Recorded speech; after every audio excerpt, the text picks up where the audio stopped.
You're listening to Everybody Pulls the Tarp, the go-to podcast for high performers. I'm Andrew Moses. Each week, you'll hear my thought-provoking conversations with Olympians, pro athletes, CEOs, elite coaches, best-selling authors, and other high performers to uncover their secrets to success. Get ready to be inspired each week when we talk about leadership, teamwork, work ethic, and more. Are you ready? Let's go.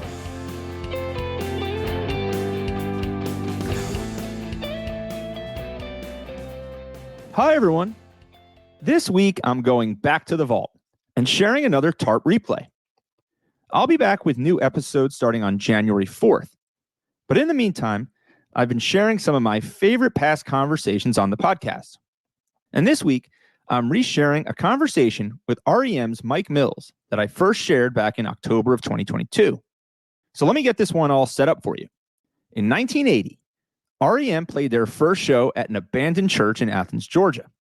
And over the next 3+ decades, the band released 15 albums, toured the world, and won multiple Grammy Awards. In 2007, R.E.M. was inducted into the Rock and Roll Hall of Fame and is widely considered one of the most successful and iconic bands of all time. And earlier this year, in March of 2023, R.E.M's song Losing My Religion crossed the 1 billion streams mark on Spotify, a true testament to the band's staying power and relevance to people everywhere around the globe. In our conversation, Mike and I explored his extraordinary career, and he shared a behind-the-scenes look at many of the secrets behind R.E.M's unprecedented success. The band's success isn't the result of a single big break, but instead the product of lots of different factors and a gradual incremental progress over the course of many, many years. Mike and I explored R.E.M's creative process, the key principles the band used to drive successful teamwork. We looked at the band's extraordinary work ethic and so much more. Due to Mike's busy schedule, we recorded our conversation over the phone. The audio quality is a little bit different than other episodes of Everybody Pulls the Tarp, but this episode is still jam-packed with ideas, wisdom, and lessons from Mike that you don't want to miss. I think about this conversation a lot, and I constantly find myself applying the ideas that Mike shared to my own life, personally and professionally. I hope you take away as much from it as I have, whether it's your first time listening or you're listening to this conversation again. So, let's pull the tarp and get straight to this TARP replay, my conversation from October 2022 with R.E.M's Mike Mills. Mike, I've heard you say that R.E.M's success wasn't the result of any real big break, air quotes about the big break. It was really the result of a lot of gradual, incremental success. I'm curious, when you think about the success that you all had, what were some of the contributing factors that enabled you to have that gradual success over time? Well, I've always said, there are three things that it takes to be successful. And I think in the music world is talent, hard work, and luck. And we certainly had our share, I think, of all of that. We were very committed to what we were doing, and we just happened to all be good at it. And then we got some lucky breaks. You don't succeed without them. Bill and I meeting Ian Copeland back in Macon, Georgia, and Buck Williams when Bill worked in the Paragon Booking Agency. Meeting those two guys was a huge game changer for us. We didn't know it at the time. And then later meeting Burtis Downs, who became our advisor. And that was another huge break for us. So it's just, some people say you make your own luck, and that may be true, but really we just met really good people who really helped us along the way. How did you stay focused, in particular in those early days through the ups and downs? I would imagine there were quite a bit of moments where you felt like, hey, we got the hang of this. And then there's a fair amount of moments where you start to question, do we know what we're doing? Are we going to make it? How did you balance the ups and the downs? The key to that was realizing at some point fairly early on that this was probably our life's work, that this was the best thing we were ever going to be a part of. So at that point, certainly from my point of view, the commitment became everything. You did whatever you had to do to keep the thing working. You would sublimate your ego. You played through the pain. You played through the happiness, whatever pitfalls you may encounter.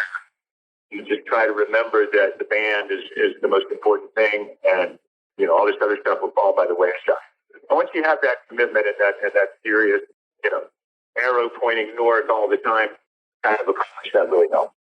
Now, I'm curious, when you think about, again, all of that, it requires a lot of persistence, and it requires a lot of, driving through barriers and different hurdles. One of the questions I get from people all the time is, how do you know when something's worth sticking with and when it's worth kind of pivoting? And I'm curious, when you think about the creative process, when you think about the history of R.E.M., how did you navigate that? How did you know when something was worth continuing and persisting through versus, when you needed to pivot and change course? Well, it was not really an issue for us because there was nothing else any of us were really good at. So we all knew that this band was our thing. It was what we loved to do, and it's what we did well. But the other thing that we've always said, R.E.M., we may not have known what we wanted to do, but we knew what we didn't want to do. So whenever, major decisions came up, it was usually pretty obvious that one of them was the wrong move. It didn't comport with our ethics, with our feeling about what the right thing was to do, not just for us, but just in general. And, that viewpoint really helped us make a lot of those decisions. And like I said, once you make up your mind that this is the thing you want to do, everything else works within the confines. How did you all go about kind of identifying those core principles, those things that weren't going to be negotiable, weren't going to be things that you deviated from in terms of principles? Yes, there wasn't a whole lot that we said in the very beginning as far as boundaries, although we were pretty clear that for the most part we didn't want to open for other bands. That was certainly a very important thing for us, although we made exceptions to that in certain specific cases. For example, we did not mind opening for the English Beat or the Gang of Four because they were incredible bands and really fun to watch every night, and we learned a lot from playing with them. Or opening for them made us a better band. But a lot of those things, you just encounter them as you go along. Another early principle was Peter's decision or Peter's insistence that we split the songwriting 4 ways. I was not necessarily in agreement with that, not because of the money, but because I wanted the credit if I wrote the song. And he said, well, I certainly understand that. He said, but the one thing that breaks the band up faster than anything else is one or two guys getting all the money. And he said, if we want to make this thing work, we need to share it equally. And he was absolutely right about that. And the other good part about that was that it worked out that way. We all did write the songs, or we all did contribute to the song. So it was really, it turned out to be a great decision, both in hindsight and foresight. I mean, there's no question that you guys had one of the most successful collaborations in anything over a 31 or so year period. I'm curious, I mean, you have that early discussion around dividing roles and responsibilities and some of those guiding principles. How did you stay in sync, or I should say, did you stay in sync creatively, throughout the whole thing? And how did you get on the same sheet of music, no pun intended, when maybe there were instances where you weren't fully in sync as a band?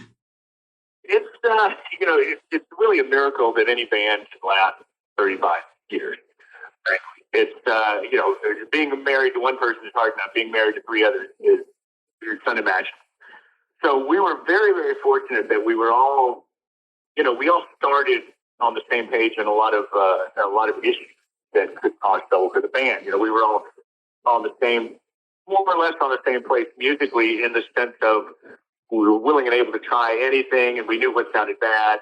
For the most part, everyone was willing to compromise. We were all pretty much on the same page politically. We were all very willing to get out there and work our asses off. Those are the things that give you the foundation you need. And then as problems and disagreements come up, which they always do, everyone has to be willing to compromise. And if you're not, then that's where you run into no problem.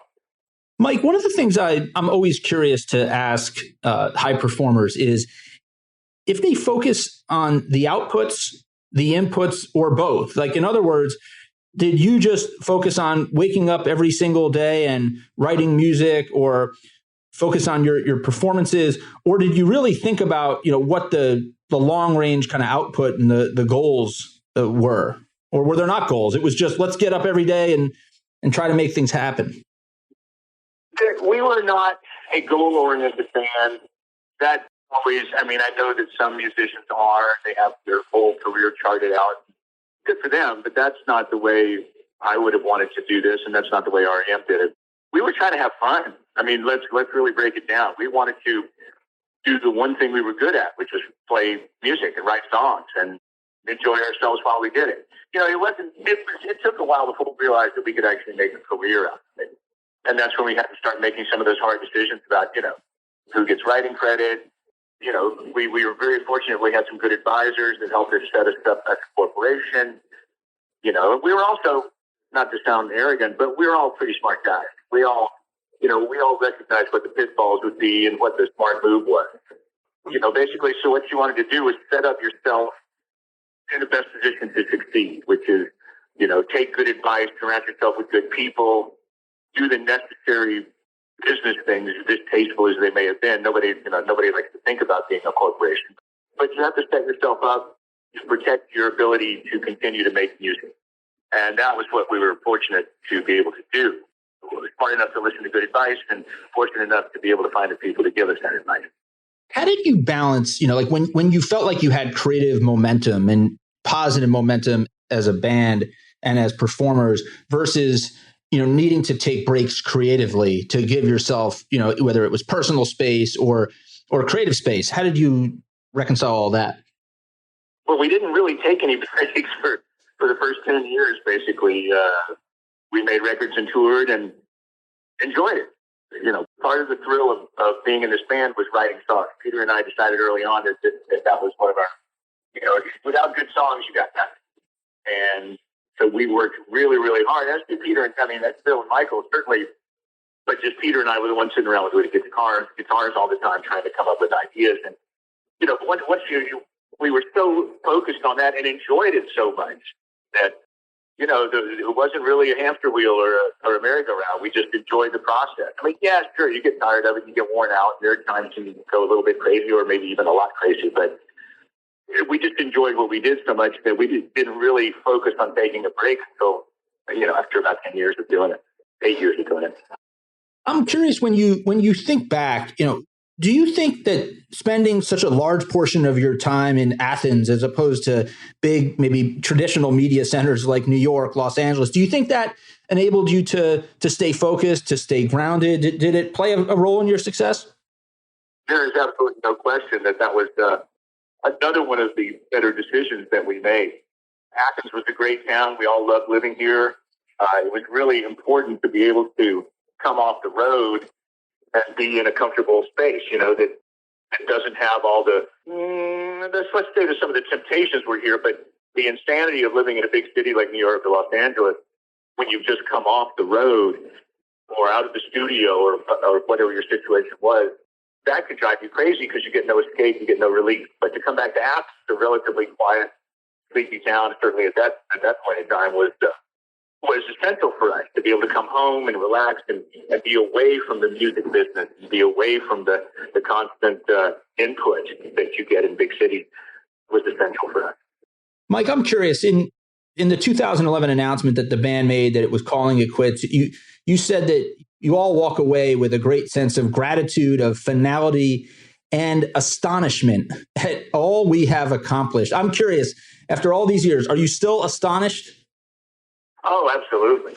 I mean, when you think about it with the perspective of time and experience, and especially the sense of how few bands last more than an hour, much less one record, much less 35 years, it is truly astonishing that we were able to pull that off. And it's a testament to our commitment to the band itself. You know, that's what it took. It's like, we just realized the band was our life, and we'd never do anything more important than that, you know, children aside. But it's just that commitment to it is what made it happen, and it really is just amazing that we were able to be that successful and make that many people happy, and you know, it's a nice feeling.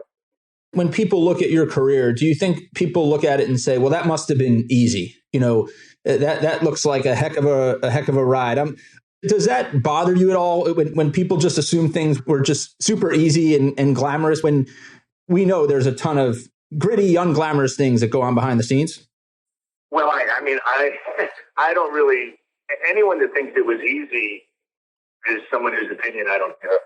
I think anyone who puts any thought into it at all really understands that there's nothing easy about it. But one of my favorite things was, my friends would be, oh, you just go on the road and have a good time, play and have fun every night. I said, all right, come out with us. And they'd last about 3 days. And we got to go home. We're wiped out. I said, yeah, good. I got 6 more months. So it was always kind of an eye opener for them to see just what really went into touring. But for studio is a whole other world. Mike, before I let you go, you've shared a lot of your success secrets, both personally and some of the success secrets you ascribe to R.E.M's success. When you boil it down and you think about it all, if you had to put it into 1 or 2 words, what do you think, the 1 or 2, most significant, factors in your personal and in R.E.M. success has been? I've always said the same thing. It takes hard work, talent, and a lot of luck. There are a lot of really great bands that work their asses off and never made it just because they never got the break. There are a lot of bands that got a little bit of a break and had some minor success, but they didn't really have the talent to make it. We were very lucky that we had 4 guys that were all really, really talented and all willing to make the sacrifices that it took to make this thing work. That's a lot of the luck aspect as well, is that we all got to meet each other and form this band. I'm a huge believer, like you said, Mike, that it takes a combination of talent and luck, but you create more luck when you put in the work and you put in the reps and you're willing to do everything it takes to put yourself in a position to succeed. Mike, I've enjoyed our chat here very much. I appreciate you taking some time. There's no question that you and R.E.M. are TARP pullers. You've gone above and beyond to do all the little things that create big success. So thank you, most importantly, for taking some time out of your busy schedule to chat with me, Mike. I've enjoyed this very much. It's been a pleasure, and I'm thrilled to be thought of as a TARP puller. Well, you're always part of the family now, Mike. It's great to have you. Thanks, Andrew. Take care of yourself. All right, take care. Thank you for joining me this week. Be sure to subscribe in your favorite podcast app so you can catch all of our upcoming episodes. And if you are like me and want a world full of TARP pullers, then leave a review to help others find us. You can also follow me on Twitter at Andrew H. Moses. That's Andrew H. Moses. And be sure to sign up for my email newsletter at everybodypullsthetarp.com/newsletter. I'll share tips and insights to help you achieve maximum success and happiness. Today is a great day to pull the tarp. I am rooting for you. See you next time.